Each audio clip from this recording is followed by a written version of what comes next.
నమస్తే, నేను మీ కుప్ప పద్మిని. ఇన్నాళ్ళు మీ సపోర్ట్ ని నాకు అందిస్తూ, మీ ప్రేమని నాకు అందిస్తున్న ప్రతి ఒక్కరికి కృతజ్ఞతలు. ఇప్పుడు చూడబోతున్న ఈ వీడియో కూడా ఖచ్చితంగా మీకు ఉపయోగపడుతుంది. లైక్, షేర్ అండ్ సబ్స్క్రైబ్ చేసి మీ ఇష్టాన్ని అలాగే మీ సపోర్ట్ ని నాకు అందించండి. అలాగే ఈ వీడియో పట్ల మీ అభిప్రాయాన్ని కమెంట్ సెక్షన్ లో కమెంట్ చేసి నాకు తెలియజేయండి. నమస్తే. Welcome to our channel. నేను పద్మిని. ప్రస్తుతంతో పాటు ప్రముఖ ఆధ్యాత్మికవేత్త, వాస్తు జ్యోతిష పండితులు, లలిత ఉపాసకులు, వాస్తు జ్యోతిష శిక్షణ నిపుణులు బ్రహ్మశ్రీ నానాజీ పట్నాయక్ గారు మనతో పాటు ఉన్నారు. మాట్లాడదాం సార్. నమస్తే సార్. సార్, కార్తీక బహుళపక్ష అష్టమి కాలభైరవ జయంతిగా జరుపుకునేటటువంటి రోజు, కాలభైరవుడు ఉద్భవించినటువంటి రోజు. మరి అది శుక్రవారం అష్టమి తిథి రాబోతోంది. చాలా మంది మిదిమిడి జ్ఞానంతో డెఫినెట్ గా శనివారం అష్టమి అని చెప్పేస్తున్నారు. డెఫినెట్ గా ఇది బాధాకరం, ఎందుకంటే రాంగ్ గా వెళ్తారు, కన్ఫ్యూజన్ కూడా క్రియేట్ అవుతుంది.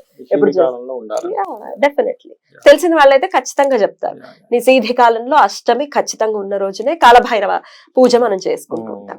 అసలు ఇంతకీ కాలభైరవుడిని ఎందుకు పూజించాలి, ఎలా పూజించుకోవాలి? శుక్రవారం అష్టమి కాబట్టి లక్ష్మీదేవికి కూడా ప్రీతికరమైనటువంటి రోజుగా లలితాదేవి లలితా నామాల్లో కూడా అష్టమి చంద్ర విభ్రాజ అని చాలా సార్లు చంద్రుల్లాగా ఉంటుందని దాని యొక్క అర్థం. రైట్. సో కాలభైరవుడిని కానీ అసలు శుక్రవారం అష్టమిని కానీ ఎట్లా వినియోగించుకోవాలంటే ఏం చెప్తారు సార్? అంటే శుక్రవారము నిషేధి కాలంలో ఉంది, శనివారం రాత్రి 8 గంటల వరకు ఉంది. కొంతమంది ఏంటంటే కాలభైరవుడిది చేసేవాళ్ళు ప్రత్యేకంగా శుక్రవారం రోజు నిషేధి కాల సమయంలో చేస్తారు. మామూలుగా మనకి సాయంత్రం తర్వాత ఉన్నా సరే పర్లేదు అనుకునే వాళ్ళు అష్టమిని ఈ రకంగా చేసుకుంటుంటారు. అయితే ఇక్కడ ఏంటంటే ఫస్ట్ ఆఫ్ ఆల్ అసలు కాలభైరవుడి యొక్క ఆరాధన ఎలా పనికి వస్తుంది అంటే, మనకి దేవతామూర్తుల్లో కొంతమందికి మాత్రమే మీ యొక్క జాతకాన్ని తిరగరాసే అంత ఎనర్జీ ఉంటుంది. అది కొంతమందికి, అందరూ అన్ని చేయలేరు. కాలభైరవుడు, శివుడు, ఇట్లా కొన్ని ఉంటాయి. జాతకం మారుతుంది. లలిత అమ్మవారు అంటే ఏమిటంటే ఎప్పుడు మారిపోతుంది, ఊరికే పూజ చేస్తే మారడం కాదు. ఎంతో కొంత వీళ్ళలో రియలైజేషన్ రావాలి. ఎస్, నేను ఏదో తప్పు చేశాను, అజ్ఞానంలో తెలుసో తెలియక ఏదో తప్పు చేశాను అమ్మా అని కన్నీళ్ళు పెట్టుకొని అమ్మవారి పాదాలు పట్టుకుంటే దెన్ చేంజ్ అవుతుంది ఖచ్చితంగా. యాక్చువల్గా ఏంటంటే అసలు అక్కడ దాకా వెళ్ళాలంటే ఎంతో యోగం ఉంటే కానీ మీరు కాలభైరవుడి దగ్గరికి వెళ్ళలేరు. అవునా? కాలభైరవుడి దగ్గరికి, కాళీ దగ్గరికి ఏదో కొంతమంది ఏవో కొన్ని పద్ధతుల్లో చేస్తుంటారు, నేను కాదనట్లేదు. కానీ మీ కర్మ పోవాలంటే కోరికతో వెళ్ళడం వేరు. ఇప్పుడు ఒక కామ్యం పెట్టుకున్నాం, అమ్మ నాకు అది కావాలి ఇది కావాలి, ఏదో తపస్సు చేసి ఏదో జపం చేసుకున్నాం, కొంతకాలం దీక్షగా ఉన్నాం, ఒక కోరిక తీర్చుకోవడం వేరు. కర్మ పరిపక్వత అవ్వాలి అనేటువంటి భావనతో చేయడం వేరు. ఓకే, పూర్వజంలో ఏదో తెలియక తప్పు చేసేసాను, అజ్ఞానంలో ఏదో దాని చెప్పి ఇప్పుడు నాకు కర్మ పరిపక్వత కావాలి అని అనుకున్నప్పుడు మాత్రం ఆ రూట్ అలా వెళ్ళడం వేరు. అది తీరుతుంది డెఫినెట్లీ. అద్భుతం. ఖచ్చితంగా తీరుతుంది. ఉగ్ర రూపం మళ్ళీ ఈయన కూడా ఉగ్ర రూపం, ఈయన జోలికి వెళ్ళకండి. కాళీ ఉగ్ర రూపం, ఆవిడ జోలికి వెళ్ళకండి. ఇది ఎట్లా చూస్తారు సార్ మీరు? అంటే ఒకటేనమ్మా, కేవలం శాంత స్వరూప రూపాలే కాకుండా ఆ యొక్క పరమాత్మ ఉగ్ర రూపాలు కూడా ఎందుకు దాల్చాడు అనేటువంటి ఇన్డెప్త్ గా మనం ఆలోచించాలి. ఉట్టి శాంత స్వరూపమే ఎందుకు లేడు ఆయన, ఉట్టి లలితగానే ఎందుకు లేడు, ఉట్టి విష్ణు రూపంలోనే ఎందుకు లేరు, శివుడు రూపంలోనే ఎందుకు లేరు, ఎందుకు మళ్ళీ ఆయన రుద్రుడుగా ఎందుకు అయ్యాడు, కాలభైరవ రూపంలో ఎందుకు మళ్ళీ ఆయన రూపాలు వచ్చాయి, ఒక ఆంజనేయ స్వామిగా, ఆంజనేయ స్వామిలో కూడా చూడండి శాంతంగా ఉండే ఆంజనేయ స్వామి, పంచముఖ ఆంజనేయ స్వామి, ఒకే ఆంజనేయ స్వామి రకరకాలు. మంత్రంలో ఉండేటువంటి బీజాక్షరాలను బట్టి మంత్రం బట్టి రూపాలు మారిపోతుంటాయి. ఇప్పుడు తార ఉందనుకోండి, తారలో బోల్డ్ తారలు ఉంటాయి, నీలితార, శ్మశాన తార ఉంటుంది. ఇప్పుడు కాళీలో కూడా సాత్వికంగా చేసుకునే కాళీ ఉంటుంది, శ్మశాన కాళీ ఉంటుంది, ఉగ్రకాళీ ఉంటుంది. ఇలా ఏంటంటే ఇక్కడ చిన్న ఎగ్జాంపుల్ చెప్తాను చూడండి. ఇప్పుడు విశ్వంలో అన్ని ఎనర్జీస్ కావాలి, అన్ని కావాలమ్మా. ఉగ్రంగా ఉండేది కావాలి, కూల్గా ఉండేది కావాలి. ఇప్పుడు మన దేశానికి చూడండి, సైనికులు కావాలి, డాక్టర్లు కావాలి. కరెక్ట్. ఆ డాక్టర్లో కూడా ఆపరేషన్ చేసేవాడు కావాలి, పైన జనరల్ ఫిజిషియన్ లాంటి కావాలి.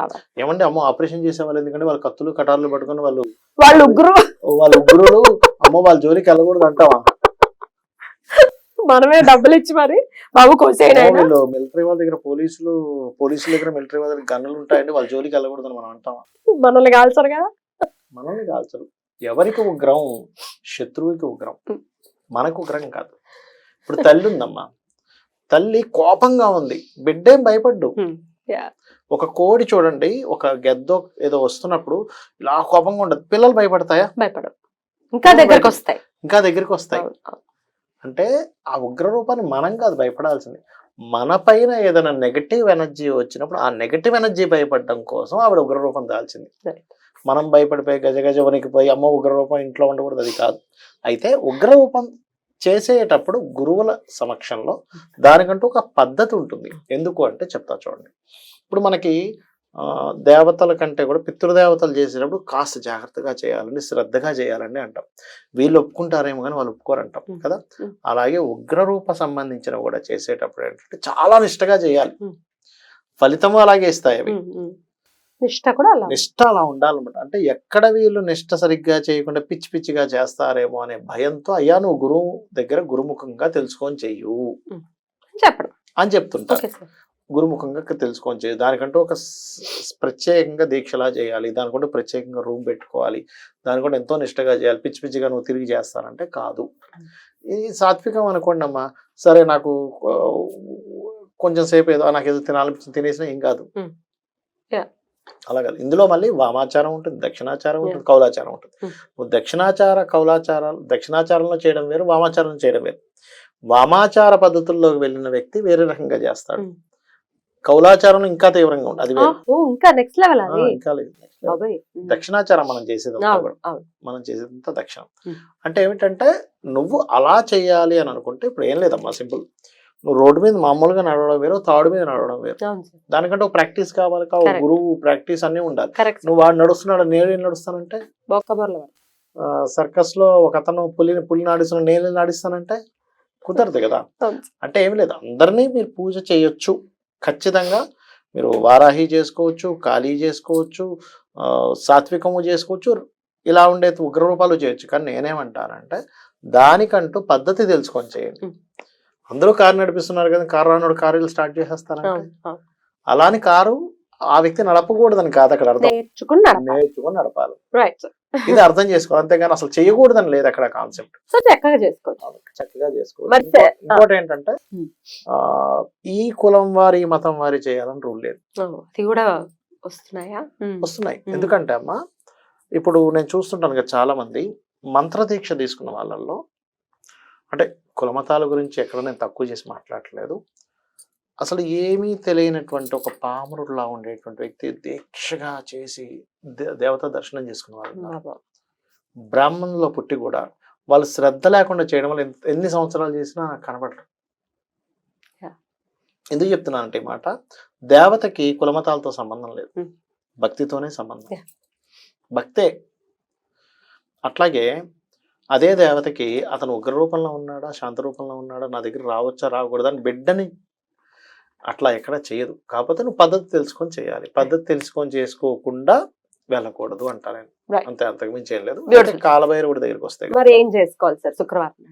శుక్రవారం నాడు రాత్రి నిశిరాత్రి సమయంలో ఉన్నదాన్ని మనం తీసుకుంటాం కాబట్టి ఎక్కువగా కాలభైరవుడికి చేసేటప్పుడు ఇక్కడ ఫస్ట్ ఆఫ్ ఆల్ కాలభైరవుడు చేసేటువంటి విధానంలో చేసే ముందు వీలైనంత సార్లు ఎక్కువ ధ్యాన శ్లోకం చేయాలి. ఇప్పుడు కూడా ఎప్పుడైతే ఏదైనా ఒక దేవతను మనం చేసేటప్పుడు ముందు రోజు చెప్పుకోవాలంటారు, స్వామి నేను రేపు చేస్తున్నాను నీ యొక్క పూజ, నాకు కొన్ని కాలంలో కొన్ని అనుకూలించట్లేదు, నా పూర్వజన్మ కర్మో ఇంకోటి అనుకూలించట్లేదు, కాబట్టి నాకు అనుకూలించాలని నేను నిన్ను ప్రార్థిస్తున్నాను. ధ్యాన శ్లోకాన్ని మాటి తిప్పుకోవాలి ఎప్పుడైనా పూజ చేసే ముందు.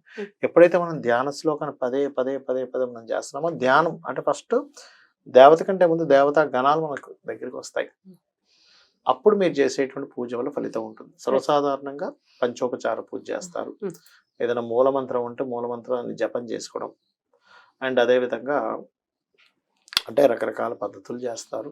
మామూలుగా పంచోపచార పూజ చేసుకోవచ్చు, కామన్ పీపుల్ అయితే. ఫోటో పెట్టుకోవచ్చు సార్? పెట్టుకోవచ్చు, ఎందుకు పెట్టుకోకూడదు అనేది. ఏ దిక్కును పెట్టుకోమంటారు?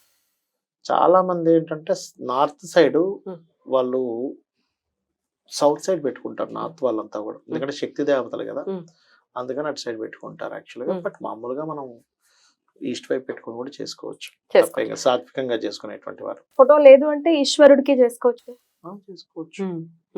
తప్పేం కాదు. ఒక దీపం పెట్టుకొని కూడా కాలభైరవుడికి, రాక్షసులకు కూడా దేవతలు ప్రత్యక్షమయ్యారు, అక్కడ ఉన్నది భక్తి, వాళ్ళు కూడా భక్తిగా చేశారు. రైట్. అద్భుతం సార్, చాలా బ్యూటిఫుల్ గా ఎక్స్ప్లెయిన్ చేశారు. డెఫినెట్ గా కాలభైరవ అష్టమిని ప్రతి ఒక్కరూ కూడా వినియోగించుకుని కాలాన్ని కాలానికే అధిపతి కాబట్టి ఆయన అనుగ్రహాన్ని పొందవలసిందే. Right sir, thank you sir, నమస్తే. శ్రీమాత్రే నమః.